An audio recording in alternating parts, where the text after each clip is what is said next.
አስባችሁ ሰርግ የምትጠሩ ሰው አለ አይደል? ጥሩ መኪና ያለው መቶም ደግሞ የነገ ጣል ያደርጋል የሚባል ሰው የጥሪ ወረቀቱ አስቀድሞ ነው የሚደርሰው። አንዳንድ ደግሞ አለ ቢመጣም ጥሩ ነው፣ ኧረ ቢቀርም ጥሩ ነው፣ ቢመጣ ይበላል እንጂ አይሰጥ ብለን የናቅናቸው ሰዎች አሉ። ለቅሷችሁም ላይ እንደው ለቅሶ መቅረቱ የሚያንገበግባችሁ ሰው አለ። አንዳንዱ ደግሞ እባክህ እንኳን ቀር ቢመጣም ምን ይሰራ ምናችሁ ሰዎች አሉ። አስበን ሰርግ የማንጠራቸው ለቅሶ ቀሩ ብለን የማናማቸው ተራ የሚባሉ ሰዎች አሉ። ትኩረት የማንሰጣቸው በመልከኛ ያነሱ፣ በጤና ከኛ ያነሱ፣ በጎሳቸው ከኛ ያንሳሉ ብለን የምንገምታቸው ሰዎች አሉ። ፊት ነሳው ማለት ነው ማለት ነው። ከፍትፍቱ በሉስ እናቶቻችን ከፍትፍቱ ፊቱ እና እንግዲህ እንኳን አይነ ስውር ነኝ ግልግል ነው ፊቱን ደመናልጉ ቢያቀርብም ችግር የለብኝም። ግን አይነ ያላችሁ ሰዎች አንዳንድ ሰው ምግብ እያቀረበ ፊቱ ጭፍግግ ያለ ልትበላብኝ ነው የሚል ሰው አለ። ፊቱ ላይ ፊቱም ይናገራል ልትበላው ነው አይደለም አቤት ይሄን ወጥ ጨርሰው የንጀራል ጨሽ ብላ እስኪ የሚል አፉ ብላ የሚል ፊቱ ግን አቁም የሚል ሰው አለ አይደለም። የመቼም ሳይኮሎጂስቶችም ጽፈውታል የኔ መጽሐፍ ላይ ነው ያገኘው። አንዳንድ ሰው ደግሞ እጁ ላይ ሽሮ ይዞ ፊቱ ላይ ክትፎ የሚከተፍ ሰው አለ። ቁርጥ ፊቱ ላይ የሚነበብበት አረ ብላለኝ አረ አፈር ሰውን በተልናቶቻ ታውቃላችሁ አይደል? አፈር እኔ በጣም ነው ደስ ይላል። አፈር ሰውን በማርያም ስም እንደምደሰት ይገርማል። አንዳንድ ሰው ትንሽ አትበላም ነበር እሺ ትንሽ ወጥ ልጨምርልህ ብትበላ እኮ ጥሩ ነበር በልሽ እንግዲህ አሁን መጀመሪያም ሲያቀርብ እየተበሳጨ ነው ያቀረበው ማለት።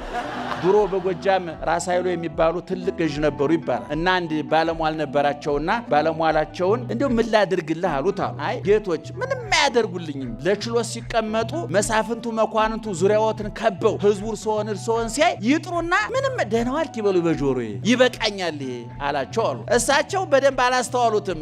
ሰውየው ጥቅሙን አስልቶ ነው እንዴ ማቀላል አይደለም ወይ እኔ ጋሻ መሬት ስጠኝ ትለኛለህ ስልጣን ስጠኝ ትለኛለህ ብዬ ነው እኔ ምን ቸገረኛልና ተሰብስበው መሳፍንቱ መኳንንቱ ዙሪያቸውን ከቦ ህዝቡ እሳቸውን ሲያይ ጠሩና ደህና ዋልክ ምንድነው ያሉት እየሳቀ ሄደ። ከዛ በኋላ ያ ሁሉ መሳፍንት መኳንን ለካ የእሳቸው አማካሪ ነው ብሎ ቅቤው እየተጫነ ማሩ እየተጫነ ጤፉ እየተጫነ አያችሁ ብልጥ ሰው እንድነው የሚያደርገው።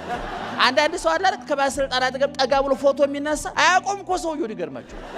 ፎቶውን እያሳየ እንደ ስንት የምናውቀው መረጃ አለ። ከባለስልጣን ጋር ፎቶ ተነስቶ አውቃቸዋለሁ ብሎ በስማቸው ያስደነገጠ ሰው አለ። አያችሁ ሲሻር ደግሞ ይቀደዋል። ምን ችግር አለ? ባለስልጣን ሲሻር ፎቶአቸው ይቀደዳል ታውቃላችሁ። ያፈቀርን ሰሞን እኮ የፍቅረኛችን ፎቶ እኮ እንደ ስለ ማርያም ምናይ ነበር አይደል? ስንጣላስ ወጭቅጭቅጭቅ አድርገን ሰውየውን መግደል ፍርድ ቤት ስለሚያስቀርና ስለሚያሳስር ፎቶዋን ትቀደዋለህ። አያችሁ እነ ቅዱስ ሚካኤል እግዚአብሔር ወዳቸዋለሁ ያላቸው ናቸው፣ ሹክ ያላቸው ናቸው። ለዚህ ነው እንጠብር ግፍ ብለን እረ ለምኑልን እረ ንገሩልን ወርቀናል አንሱን ረክሰናል ቅዱስን ቆሽሸናል እጠቡን ጠፍተናል ፈልጉን ለጌታችሁ ንገሩልን ከኛ ይልቅ እናንተ ቀርቡታላችሁ ያልነው ኦርቶዶክሳዊ ተዋሕዶ ቤተክርስቲያን እናታችሁ መጻሕፍትን አንብባ ተርጉማ አመስጥራ የምትኖር እንጂ እንደ ልቧ የምትኖር ትዝ ያላትን የምታወራ ቤተክርስቲያን አለች። ሁሉ ጊዜ እናገራ ተሰርታ የተጠናቀቀች የእውቀት ቤተክርስቲያን የእምነት ቤተክርስቲያን የሞራል የሥነ ምግባር ቤተክርስቲያን ናት።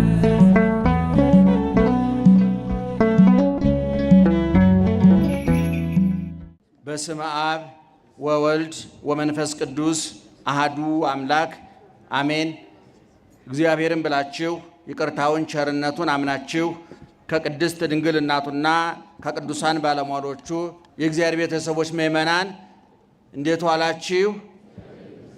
ኧረ ጮክ በሉ። እንዴት ዋላችሁ? እንዴት ዋላችሁ? በየጊዜው በየቦታው በየምክንያቱ የምንሰማውም የምንኖረውም ያላሳጣን ፈጥሮ የሚመግበን እየመገበ የሚያኖረን በምድራዊ በስጋዊ ኑሯችን ከእናት ከአባት በላይ የጠበቀን እንደ አይን ብሌን የተንከባከበን ለሰማያዊ ለዘላለማዊ ሕይወታችን በሞቱ በስቅለቱ በትንሣኤው በሞቱ በትንሣኤው በእርገቱ ዳግመኛም እመጣለሁ ብሎ በሰጠው ተስፋ ዘላለማዊና ሰማያዊ የተረጋገጠ ዋስትናና ማረጋገጫ የሰጠን የነበረ ያለና የሚኖር አባታችንም አምላካችንም እግዚአብሔር ስላደረገው በጎ ነገር እስከ ዛሬ ወደፊትም ሊያደርግልን ስላዘጋጀው መልካም ነገር ሁሉ ክብርና ምስጋና ይግባው። ክብርና ምስጋና ይግባው። ክብርና ምስጋና ይግባው። ደህና ዋላችሁ?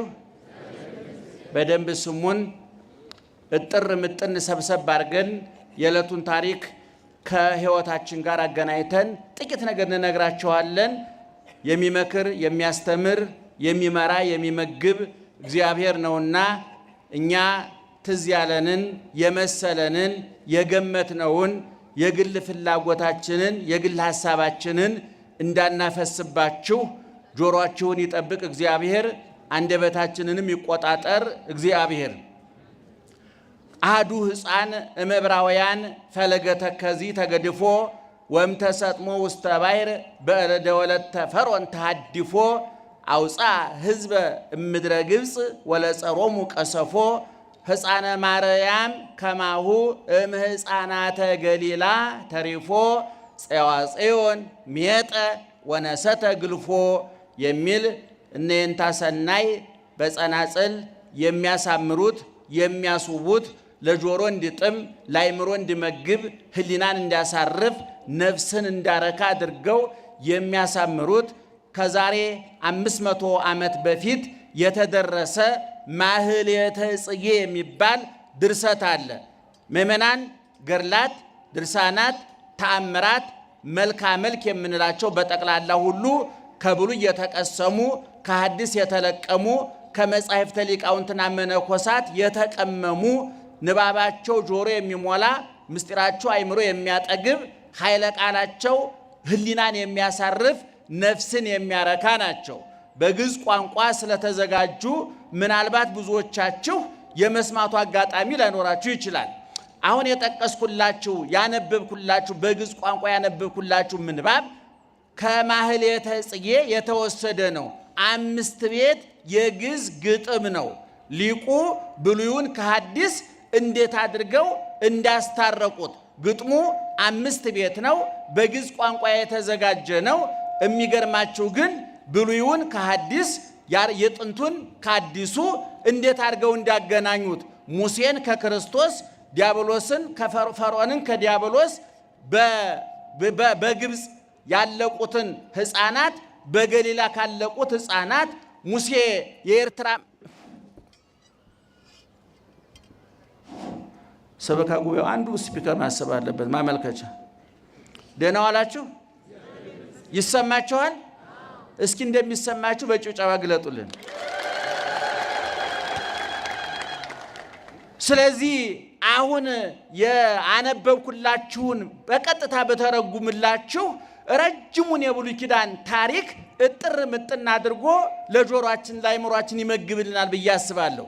ይሄ ድርሰት አሐዱ ሕፃን እምዕብራውያን ፈለገ ተከዚ ተገድፎ ከዕብራውያን ከእስራኤላውያን መካከል አንድ ሕፃን በፈለገ ተከዚ በወንዝ ዳር ተጥሎ ወእምተሰጥሞ ውስተ ባሕር በእደ ወለተ ፈርዖን ተሃድፎ በባህር ከመስጠም በፈርዖን ልጅ እጅ ተርፎ ተሻግሮ አውፃ ሕዝበ እምድረ ግብፅ ወለጸሮሙ ቀሰፎ ጠላታቸውን ፈርዖንን ከነሰራዊቱ ከነሰረገላው አስጥሞ ምናልባት በዛን ጊዜ የግብፅ መንግስት ማለት የፈርዖን መንግስት ማለት ዛሬ ዓለምን የሚኑጡት የሚያናውጡት ሁሉ በእጃቸው ሁሉ በደጃቸው የሆነ የዓለምን ፖለቲካ የዓለምን ኢኮኖሚ የዓለምን ወታደራዊ አሰላለፍ ይመራሉ ከሚባሉት ከነ አሜሪካ የሚቆጠር ገናና መንግስት ነበር።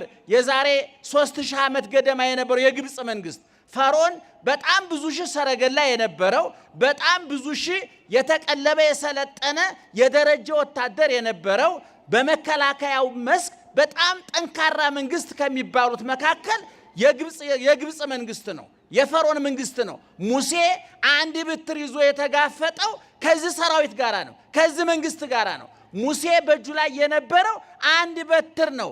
በአንድ በትር በሚገባ የሰለጠነ የታጠቀ ስንቅ፣ ትጥቅ፣ ስልጠና ያለውን የግብፅን ወታደር ለመጋፈጥ ብትር ብቻ ሳይሆን ልብም ይጠይቃል፣ ዓላማም ይጠይቃል። ብዙን ጊዜ ለአንድ ወታደር 4 ነገር ያስፈልገዋል ይባላል። አንደኛ ስንቅ፣ ሁለተኛ ትጥቅ፣ ሶስተኛ ስልጠና፣ አራተኛና በግድ የሚያስፈልገው 3ቱን ቅርጽ አስይዞ መስመር አስይዞ ውጤታማ የሚያደርጋቸው ፈቃደኝነት ነው። ለመዋጋት መፈለግ፣ ፈቃደኝነት መዋጋት አለብኝ ብሎ ዓላማ አድርጎ የሚዘብት ወታደር ያስፈልጋል። ዓላማ የሌለው ወታደር በቂ ትጥቅ ቢኖረው፣ በቂ ስንቅ ቢኖረው፣ በቂ ስልጠና ቢኖረው ስልጠናው፣ ስንቁ፣ ትጥቁ ባክኖ ባዝኖ ተማርኮ አልቆ ይቀራል። አሁን የፈርዖን መንግስት ቅድም እንደነገርኳችሁ ጠንካራ ህዝብ መንግስት ነው። ጠንካራ ወታደር ያለው ሙሴ ይሄን መንግስት የተጋፈጠው በአንድ በትር ነው። በትረ ሙሴ በሉ እስኪ ጮክ ብላችሁ። የሙሴ ምን ማለት ነው? የሙሴ በትር ማለት ነው።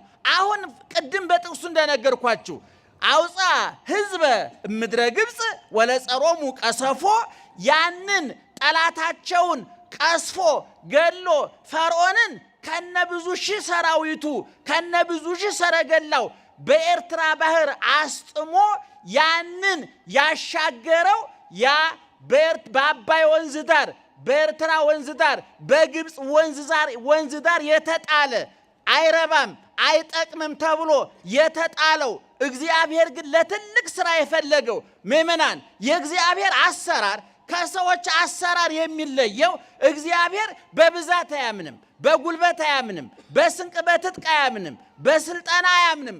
እግዚአብሔር የሚያምነው በንጹህ ልብ ነው፣ በጠንካራነት ነው።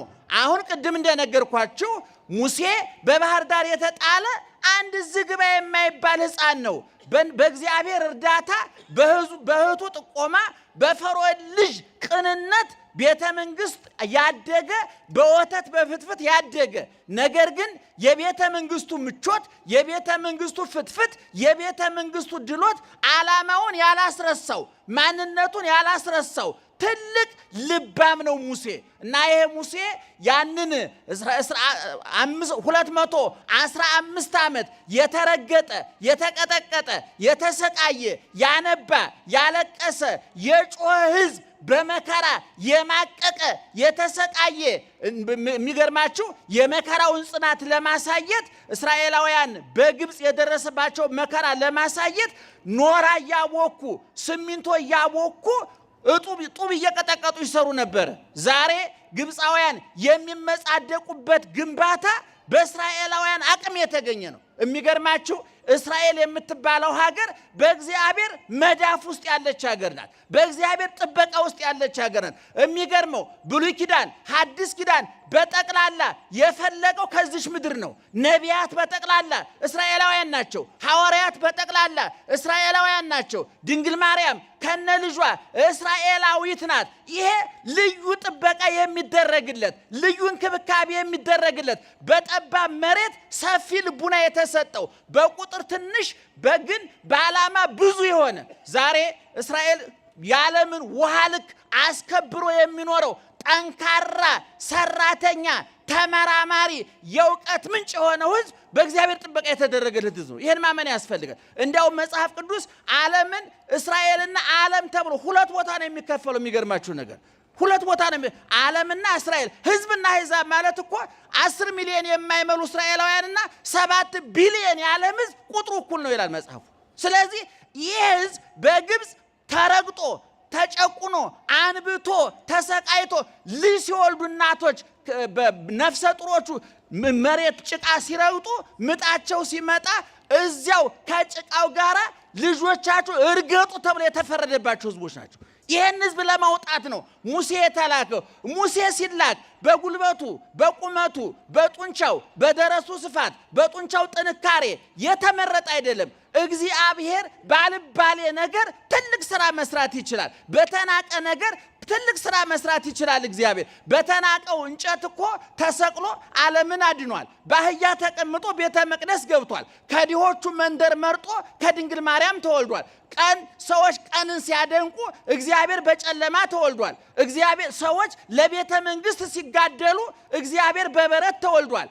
ሰዎች ለልብሳቸው ውበት ሲጨነቁ እግዚአብሔር ራቁቱን ተሰቅሏል። ሰዎች ለዳቦ ሲጋደሉ ስጋውን ብሉልኝ ብሎ ሰጥቷል። ውሃ የዓለም መሰረታዊ ፍላጎት ነው እየተባለ በሚራኮቱበት ዓለም ውስጥ ደሜን ካልጠጣችሁ ውሃ ያረካችሁም ብሎ ሰጥቷል እግዚአብሔር። ከሰማይ ወርዶ ከቤተ መንግስት ይልቅ በረትን መርጧል። ከቀን ይልቅ ሌሊትን መርጧል። ከሰረገላ ይልቅ አህያን መርጧል። ከሀብታሞቹ ልጆች ይልቅ ድሃዋን መርጦ ከድሃዋ ተወልዶ እኛን የነፍስ ባለጸጎች አድርጎናል። ደህና አደራችሁ? በደንብ እየሰማችሁ ነው? እስቲ ማርያምን በሉ እስቲ ከልባችሁ እስኪ ድገሙ። ጥሯት ግዴላችሁ ማርያምን እንደው ሲጣፍጥ ማርያምን እና ልብ አድርጉ። ቅድም የነገርኳቸው ጥቅስ ምንድነው የሚለው? ይሄ ሕፃን ይሄ እስራኤላዊ ሕፃን የዮካብድና የእንበረም ልጅ ሙሴ በባህር ዳር ተጥሎ ተገኝቶ በስቃይ በቤተ መንግስት በምቾት ነው ያደገው እሱ። ነገር ግን እሱ ቤተ መንግስት ቢያድግም ቢሞላለትም ቢሳካለትም ሆዱ ቢሞላም ፍላጎቱ ቢሳካለትም ህዝቡን አልረሳም፣ ፈጣሪውን አልረሳም። እና ያንን ቅድም የነገርኳችሁን ፈርዖንን ከነግዙፍ ሰራዊቱ ከነግዙፍ ጦር መሳሪያው የኤርትራ ባህር በልቶት እንዲቀር አድርጎ እስራኤልን አሻገረ። የኤርትራን ባህር ከፈለ።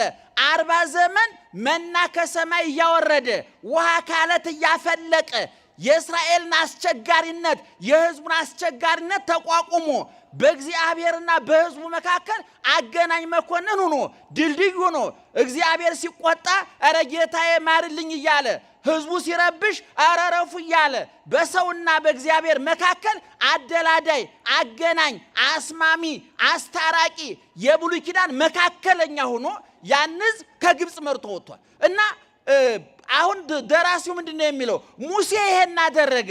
ይሄ በብሉይ ኪዳን የተከናወነ ነው። በሐዲስ ኪዳንሳ ብሎ ሲጠይቅ ሕፃነ ማርያም ከማሁ ሕፃናተ ገሊላ ተሪፎ ሙሴ ከግብፅ ወደ ባህር ይጣሉ ከነበሩ ሕፃናት በተአምር ተርፎ እስራኤላውያንን የኤርትራን ባህር ከፍሎ ከፈርዖን ቅኝ ግዛት ነፃ አውጥቶ ምድረ ርስትን አወረሳቸው። በሐዲስ ኪዳንሳ በገሊላ ሄሮድስ ከጨረሳቸው ሕፃናት የተረፈው ሕፃን ዘበታይቱ ወልድ ዘበላይሉ ቅድመ ዓለም የአብ ልጅ ድኅረ ዓለም የድንግል ማርያም ልጅ ከርቀት ወደ ግዝፈት ከሕያውነት ወደ ሟችነት ከዘላለማዊነት ወደ ጊዜያዊነት ከሰማያዊነት ወደ ምድራዊነት ሁሉን ከመቻል ምንም አለመቻል በጠባብ ማህፀን በጠባብ መቃብር ወደ መወሰን የመጣው አጥጋቢው ተርቦ የሚያጠጣው የሚያረካው ተጠምቶ ሰማይን በከዋክብት በፀሐይ በጨረቃ አስውቦ ምድርን በአዝሪት በአትክልት በጽጌያት አስውቦ ራሱ የሚለብሰው አጥቶ በበረት ብርድ ያንሰፈሰፈው ሄሮድስ ሕፃናትን ሲያስገድል በእናቱ ጥረት አምልጦ ወደ ግብፅ ተሰዶ መልሶ ቀራንዮ ላይ ውሎ እጆቹን እግሮቹን ተቸንክሮ ተገርፎ በጥፊ ተመቶ ምራቅ ተተፍቶበት ሐሞት ኮምጣጤ ጠጥቶ የሾሃል ተደፍቶበት ተሙቶ ተገንዞ ተቀብሮ ተነስቶ አርጎ ዛሬ በክብር ያለው የሐዲስ ኪዳኑ የኃጢአታችን ባህር የከፈለ የጥሉን ግድግዳ ያፈረሰ ሙሴ በበትሩ የኤርትራን ነሳ ሙሴ በትረ ጸለየ ዋማይተበ ውቱኬ ባሪያ መስቀል ላሉ ነንታሰነ ሲጸነጽሉ ሙሴ የኤርትራን ባህር የከፈለበት መስቀል የሐዲስ ኪዳን በትር የሐዲስ ኪዳኑ የክርስቶስ መስቀል ምሳሌ ነው። የኤርትራ ባህር የኃጢአት ምሳሌ ነው። ፈርዖን የዲያብሎስ ምሳሌ ነው። ግብፅ የሲኦል ምሳሌ ናት። ከሰማይ የወረደው መና ከአለት የፈለቀው ውሃ በሐዲስ ኪዳን የበላ ነው። አነው ህብስተ ሕይወት ከሰማይ የወረደ ቢበላ የማይጠገብ የማይሻግት የማይበላሽ ጥንት የተበላ አሁን እየተበላ ያለ ለዘላለም ሲበላ ሲጠጣ የሚኖር የነፍስን ረሃብ የቆረጠ የነፍስን ውሃ ጥም የቆረጠ እርቃናችን የሸፈነ ወደ ቀደመ ቦታችን የመለሰን የሐዲስ ኪዳኑ ደግሞ ሙሴ ኢየሱስ ክርስቶስ። ድገሙት ግደላችሁ ምእመናን። ስለዚህ አሁን ቅድም የነገርኳችሁ አጭሯ ድርሰት 5 ቤቷ የግዕዝ ግጥም የነገረችን ይሄንን ነው። የሚገርማችሁ በዚህ ግጥም ከኦሪት ዘጸአት ከምዕራፍ 1 እስከ 15 ድረስ ያለው ተካቷል። ሐዲስ ኪዳን በሙሉ ተካቷል ማለት እንችላለን። ለዚህ ነው የኛ ሊቃውንት ባጭር ንባብ ረጅም ምስጢር፣ በረጅም ንባብ ጥልቅ ምስጢር ማስቀመጥ ይችሉበታል። ብሉይን ከሐዲስ ማስታረቅ ያውቁበታል። እና ቅድም እንደተናገርኩት የአብርሃም ዘር የያዕቆብ የይስሐቅ ዘር ከሀገር ውጣ ከሕዝብ ተለይ እኔ ወደማሳይህ ማርና ወተት ወደምታፈሰው ምድር ሂድ ተብሎ የተነገረው አብርሃም የወለዳቸው ልጆች የያዕቆብ ልጆች 12ቱ ነገድ ወደ ግብፅ ወርደው ያን ሁሉ መከራ ማቀው ተቀብለው ወጥተው ምድረ ርስት ገቡ። ጠላታቸው ፈርዖን ከነሰራዊቱ በኤርትራ ባህር ሰጠመ። ይሄ ሁሉ የተደረገው በሶስት ወገን ነው። አንድ የነገሮች ሁሉ ባለቤት ማን ነው? አረ ጮክ በሉ። የነገሮች ሁሉ ባለቤት ማን ነው? እግዚአብሔር ነው። እግዚአብሔር ስራ ሲሰራ ደግሞ የሚመርጣቸው መሳሪያዎች አሉ። መልአኩ ቅዱስ ሚካኤል ይሄን ሕዝብ እየመራ እየመገበ እያስተዳደረ ሙሴን እንዳግዝ ከእግዚአብሔር ተመድቧል። ምእመናን አረጋዊ መንፈሳዊ የተባለው የቤተ ክርስቲያናችን መጽሐፍ እንዲህ ይላል። ወበከመ ደመናት ይነሱ ማየ እምነ ባሕር ወይነዙ ዲበ ምድር ወያበቁሉ ፍሬያተ ወያሴንዩ ወያሰምሩ ከማሁ መላእክትኒ መንፈሳውያን ይነሱ ምህረተ እምባሕረ ምህረቱ ለእግዚአብሔር ወይሰውጡ ውስተ ነፍሳቲሆሙ ለጻድቃን ከመ ይልሐቁ ባእምሮ እስከ ፍጻሜ። ወደ አማርኛ ልተርጉመው። ደመና ውሃውን ከውቅያኖስ ጠልፎ ወስዶ በደረቀው መሬት ላይ ባፈሰሰው ጊዜ ወይም ዝናብ በጣለ ጊዜ ማለት ነው። የደረቀው ይለመልማል፣ የለመለመው ያብባል፣ ያበበው ያፈራል አለ። እንደዚህም ሁሉ በደመናው መላእክትን መስሎ ቅዱሳን መላእክት የምህረት ውቅያኖስ፣ የይቅርታ ውቅያኖስ፣ የጸጋ ውቅያኖስ፣ የፍቅር ውቅያኖስ፣ የሰላም ውቅያኖስ የሁሉ ነገር መገኛ ከሆነው ከውቅያኖሱ እግዚአብሔር ምህረቱን፣ ይቅርታውን፣ ቸርነቱን ቀርተው አምጥተው በቅዱሳን በጻድቃን በክርስቲያኖች ላይ ባፈሰሱት ጊዜ ይላል ከመ ይልሐቁ ባእምሮ እስከ ፍጻሜ በእምነት ፍጹማን እስኪሆኑ ድረስ ይለመልማሉ ይላል። ልብ አድርጉ። ደመና ዝናብ ይፈጥራል። የዝናብ ፈጣሪ ማን ነው? አይደለም እግዚአብሔር። ፈጣሪ ከተባለም እሱ ሳይሆን አይቀርም ብላችሁ ነው በግምት። እሺ ይሄ ዝናብ እንደምን የሚፈጠረው እስኪ ንገሩኝ። ኢቫፖሬት የምትሉት ምን ሆነ ነገር አለ አይደለ? ምንድነው የሚሆነው? እሱ እኮ በነገራችን ላይ ምእመናን ሳይንስ አንዳንድ ጊዜ ቀበጥ ሲል እንደው ጫፍ እየወጣ ነው እንጂ ከሃይማኖት ውጭ አይደለም። አንዳንድ ጊዜ ቀበጥ ይላል። ቅብጠቱን ደግሞ የሚገቱ ደግሞ ሊቃውንት የሚቆነጡት ሊቃውንት ያስፈልጋሉ። ሳይንስ የሃይማኖት ማረጋገጫ ሁሉ ነው ሊያገለግል ይችላል። ልብ አድርጉ። ሰማይን ምድርን የፈጠረ ማን ነው? ፀሐይን፣ ጨረቃን፣ ከዋክብትን የፈጠረ ማን ነው? ወተትን የፈጠረ ማን ነው? እሺ ወተት ውስጥ ካልሲየምና ፕሮቲን እንዳለው የነገረን ማን ነው እንዴ? ሎሚውን የፈጠረ ማን ነው? ሳይንስ ነው እንዳትሉ። ሎሚን የፈጠረ ማን ነው? እሺ ቫይታሚን ሲ እንዳለ የነገረን ማን ነው? አቤት ሳይንስ ጥቆማ ነው ማለት። ድግስ እዚህ ቦታ አለ ብሎ አቅጣጫ የሚጠቁም ማለት ነው። ደጋሽ ማን ነው? ደጋሽ ማን ነው? ሎሚን የፈጠረ ማን ነው? እሺ ለምሳሌ ደማችሁ ፕላስ ኦ ምን ኦ የሚባል ነገር አለ አይደለም? ማን የነገረን? ሳይንስ። ደሙን ራሱ የፈጠረውስ? ይኸውላችሁ መኪና አምራች አለው፣ ገዥ አለው፣ ሹፌር አለው። አሁን ሳይንስ የመኪናው ሹፌር እንጂ አምራቹ አይደለም። አንድ ሳይንስ ቀበጥ ሲያደርገው እኔ ነኝ ያመረኩ ሲል አረረፍ አይደለም የሚለው ያስፈልጋል። ሳይንሱ ላይ ጥሙጥኝ ያሉ ሰዎች ወይ አብደዋል ወይ ሊያብዱ ኮታቸውን አውልቀው ሸሚዛቸው ላይ ናቸው። እስካሁን ሊያብዱ እያኮበኮቡ ነው። እኛ እንደዛ እናብድም። ሳይንስን በቦታው እንጠቀምበታለን፣ ሃይማኖትን በቦታው እንጠቀምበታለን። ስለዚህ ዝናቡ ይላል የኛ ትምህርታችን እርጥቡና ደረቁ ሲጋጭ በትነት ዝናብ ይፈጠራል። ያ ዝናብ የሚፈጠረው ግን ደመና አለ። ደመናው ከውቅያኖስ ውሃውን ጠልፎ ያመጣዋል። ያ ከውቅያኖስ የጠለፈውን የተጫነው የሚገርማችሁ ነገር ውሃውን ከውቅያኖስ እየቀዱ ደመናው ላይ የሚጭኑ መገብተ ማያት መላእክት አሉ። ደመናውን ደግሞ የሚሾፍሩ ደግሞ በዚህ ሂድ በዚያ ሂድ እያሉ ደግሞ የሚያዙ የተመደቡ መገብተ ደመናት መላእክት ደግሞ አሉ። መገብተ መባረቅት፣ መገብተ ከዋክብት ደመናት መላእክት አሉ። ማን የመደባቸው? እግዚአብሔር ነው የመደባቸው። እና ይሄ ደመናው ከውቅያኖስ ውሃውን ይጫንና ያመጣና በዚህ ላይ በደረቀው መሬት ላይ ያዘንበዋል። ኤጲፋኔዎስ የሚባል ሊቅ በብሉይ ኪዳን ኢዮብም ተናግሮታል።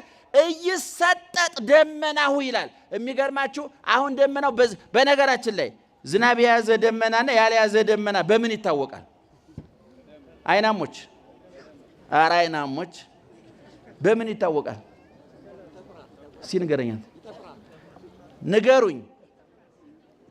አንድ ደመና ይሄ ደመና ዝናብ ይዟል አልያዘም የሚል በምን ታውቁታላችሁ? ይጠቁራል። የታየው እንዳትል መጻሕፍት አይን ናቸው። ጸልሙ ማያት በውስተ ደመናት ደመናው መጽሐፋችን ይናገራል። ዝናብ የያዘ ደመና በምን ይታወቃል? ይጠቁራል። የተማረ ሰው አይንቀዥ። ይሄ ዝናብ የያዘው ደመና አይንቀዥቀዥም። ይገርማቸዋል። ይሄ ዝናብ ያላዘውን ደመና ነፋስ ጠርጎ ያጠፋዋል። ስለዚህ አሁን ሊቁ ያለው ምንድን ነው?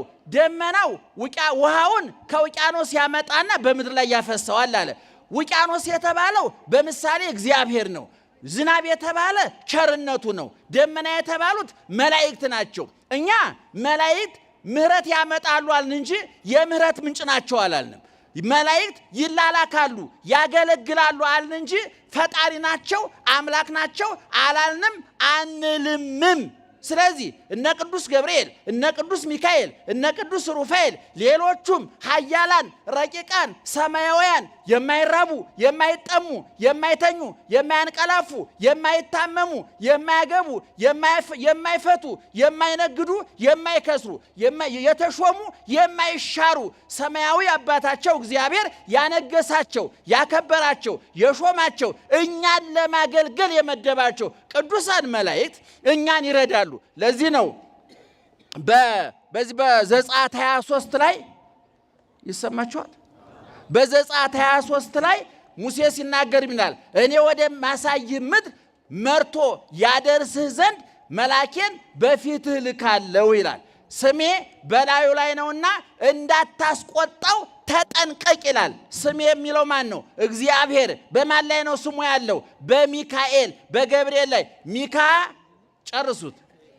ሚካ፣ ገብር፣ ሩፋ፣ ራጉ፣ ሳቁ፣ ፋኑ፣ ኤል የሚለው መላእክት ወላጅ አባታቸው እግዚአብሔር ነው። ለምሳሌ በኔ ስም መጨረሻ ላይ የአባቴ ስም ነው ያለው። ለምሳሌ አንድ ሰው ስሙ አበበ ቢሆን የአባቱ ስም ከበደ ሊሆን ወላጁ።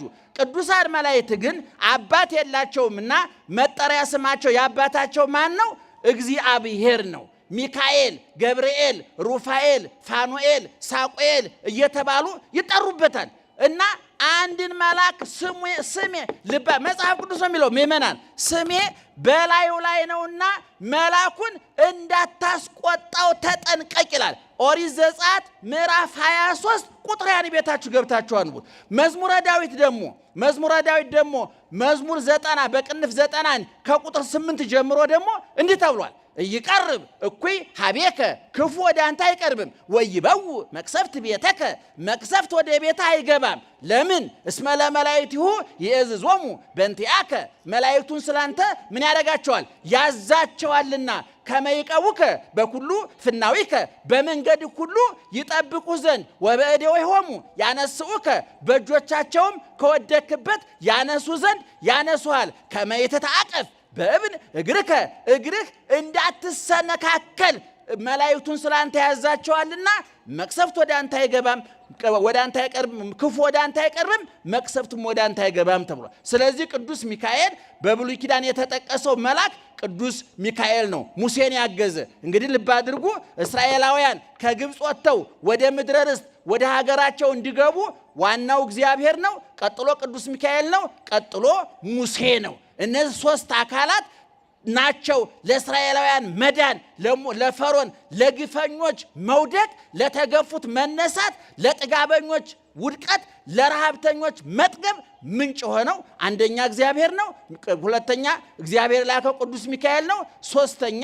ሙሴ እግዚአብሔርንም መልአኩንም የሚያከብረው ሙሴ ነው ማለት ነው። ስለዚህ የዛሬው በዓል ግፍ የት እንደሚያደርስ የታየበት በዓል ነው። ትዕቢተኞች ከበሉ የማይረባቸው የሚመስላቸው፣ ከተሾሙ የማይሻሩ የሚመስላቸው፣ ካገኙ የማያጡ የሚመስላቸው፣ ጤንነት በበሽታ ረሃብ በጥጋብ በረሃብ ጤንነት በበሽታ ሹመት በሽረት እንደሚተካ የማያውቁ ከፍ ብለው ወደ መሬት መውደቅ እንደሌለ ለሚሰማቸው በዓለም ዙሪያ ላሉ በየንግዱ በየፖለቲካው በየሃይማኖቱ በየትዳሩ ያሉ ሆር ሰጥቶ ጭንቅላት የነሳቸው ኪሳቸው በገንዘብ ሞልቶ ነፍሳቸው ከቁም ነገር የተራቆተች እንደ ሰው ተፈጥረው እንደ እንስሳት የሚኖሩ ከዚህ በፊት ተናግሬዋለሁ። ሊቁ ሲናገር ሰው ሲበላሽ አመጋገቡን ከእንስሳ ጠባዩን ከአራዊት ስዕሉን ከእግዚአብሔር ይወስድና ሲም ካርድ የሌለው ቀፎ ይሆናል ይላል። ደህና አደራችሁ። ሰደብከን እያላችሁ ነው እናንተ ግደል ቤታችሁ ላይ ትበሳጫላችሁ። አሁን ተው ደህና ዋላችሁ። ስለዚህ ምእመናን ፈርዖን ትዕቢተኛ ነበር። እግዚአብሔርን አላውቀውም ብሎ ነበረ። ያ አላውቅም ያለው ፈርዖን ዛሬ የለም። አላውቀውም የተባለው እግዚአብሔር ዛሬም አለ። ትዕቢተኞች ትናንትና ነበሩ፣ ዛሬ አሉ፣ ነገም ክርስቶስ መጥቶ ይህን የግፍ መጋረጃ እስከሚዘጋው ድረስ ትርኢቱ እስከሚያቆም ድረስ ግፈኛው እስር ቤቱ ዓለም ፍጻሜ እስከሚያገኝ ድረስ ረሃብና ጥጋብ፣ ሐዘንና ደስታ፣ መገፋትና መግፋት፣ መሳቅና ማልቀስ፣ ማግኘትና ማጣት፣ ጤንነትና በሽታ ጎን ለጎን ይቀጥላሉ። እንደ ቀንና እንደ ሌሊት፣ እንደ ክረምትና እንደ በጋው ማለት ነው ወገኖቻችን። ስለዚህ ዛሬ እዚህ የተሰባሰባችሁት ምእመናን በተለያየ መንገድ ግፍ የተፈጸመባችሁ በትዳራችሁ፣ በንግዳችሁ፣ በተሰማራችሁበት የሥራ መስክ የበደሏችሁ፣ የገፏችሁ፣ ያስለቀሷችሁ፣ ያራቆቷችሁ፣ ትዳራችሁን የበተኑ፣ ንግዳችሁን የበተኑ፣ ሕይወታችሁን ያመሰቃቀሉ ግፈኞች ካሉ የጊዜ ጉዳይ እንጂ እንደ ፈርዖን ይወርቃሉ፣ እንደ ፈርዖን ይሰጥማሉ። ባህሩ ዛሬም አለ። ሙሴ ስለዚህ ዛሬ የመግባባት የመደማመጡ ጉዳይ እየደከመ ሄዶ በየሰፈሩ የሚሰራውን ግፍ እግዚአብሔር የሚያውቃል፣ እኛም እናውቃለን፣ ሰይጣን የሚያውቃል፣ አስፈጻሚ ስለሆነ የጉዳዩ ባለቤት ስለሆነ። ስለዚህ ወገኖቻችን ታሪክ ስትሰሙ እኔ የት ነኝ ብላችሁ በሙሴ ሚዛን ራሳችሁን መዝኑ፣ በእስራኤላውያን ሚዛን ራሳችሁን መዝኑ። ገፊ ነኝ፣ ተገፊ ነኝ፣ አልቃሽ ነኝ፣ አስለቃሽ ነኝ፣ ደብዳቢ ነኝ፣ ተደብዳቢ ነኝ፣ አፈናቃይ ነኝ፣ ተፈናቃይ ነኝ፣ አሰዳጅ ነኝ፣ ተሰዳጅ ነኝ ብላችሁ ራሳችሁ መድቡ። አሰዳጆች ከሆናችሁ ነገ ትሰደዳላችሁ። አፈናቃይ ከሆናችሁ ነገ ትፈናቀላላችሁ። አስለቃሽ ከሆናችሁ ነገ ታለቅሳላችሁ።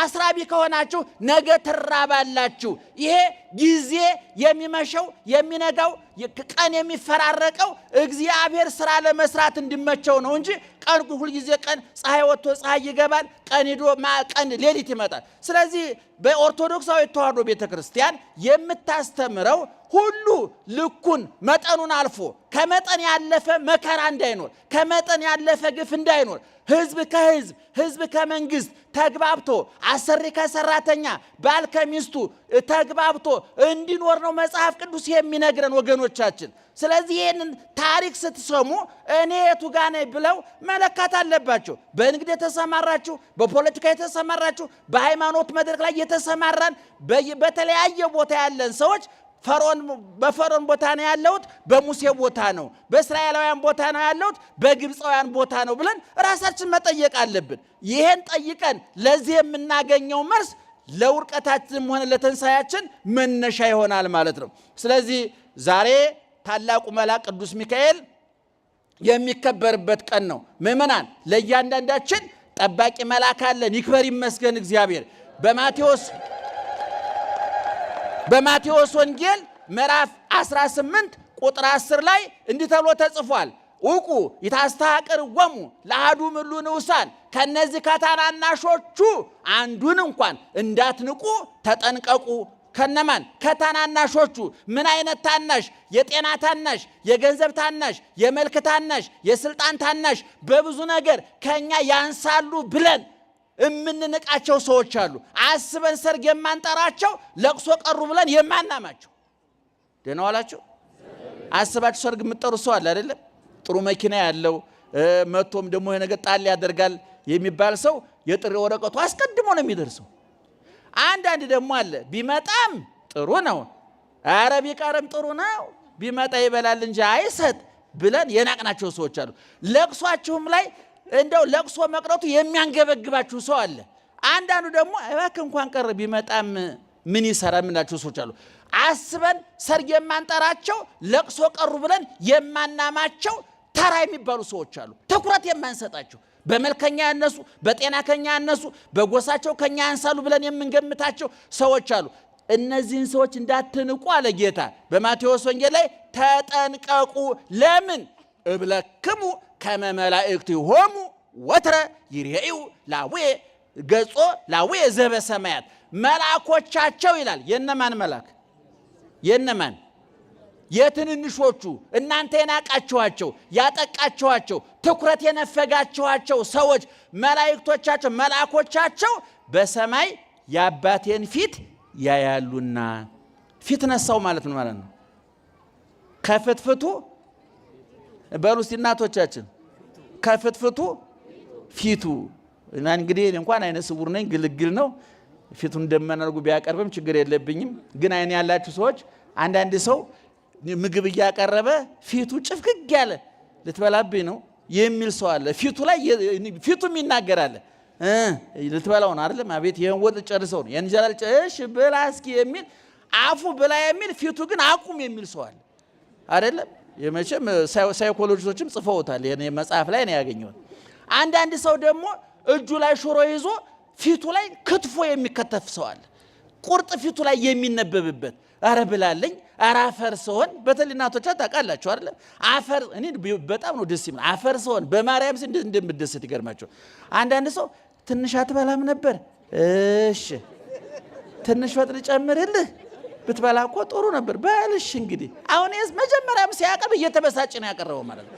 አያችሁ መላእክት በሰማይ የማንን ፊት ያሉ አለ? የእግዚአብሔርን ፊት ያሉ። ቅዱስ ገብርኤል ወደ ዘካርያስ ተልኮ ሲመጣ አንተ ማነህ ሲባል ምን አለ? አነ ውእቱ ገብርኤል ዘእቀውም ቅድመ እግዚአብሔር። በእግዚአብሔር ፊት የምቆም ማነኝ አለ? ገብርኤል ነኝ። በማን ፊት የሚቆመው? ፊቱን እግዚአብሔር ፊቱን ያላዞረበት። ዲያብሎስ በእግዚአብሔር ፊት ፊቱን አዙሮበታል። ክፉ ሰዎች በእግዚአብሔር ፊት አይቆሙም። ፊታቸውን አያችሁ። ቅዱስ ሚካኤል፣ ቅዱስ ገብርኤል በማን ፊት ነው የሚቆሙት? በእግዚአብሔር ፊት ይቆማሉ። ስለዚህ እሱ ፊት ከቆም ባለሟል ናቸው ማለት ነው። ንጉሱ ፊት ለመቅረብ ቀላል ነገር ነው እንዴ? ድሮ በጎጃም ራስ ኃይሉ የሚባሉ ትልቅ ገዥ ነበሩ ይባላል። እና አንድ ባለሟል ነበራቸውና ባለሟላቸውን እንደው ምን ላድርግልህ አሉት አሉ።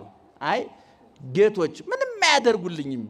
ለችሎት ሲቀመጡ መሳፍንቱ መኳንንቱ ዙሪያዎትን ከበው ህዝቡ እርሶን ሲያይ ይጥሩና ምንም ደህና ዋልክ ይበሉ በጆሮዬ ይበቃኛል ይሄ አላቸው አሉ።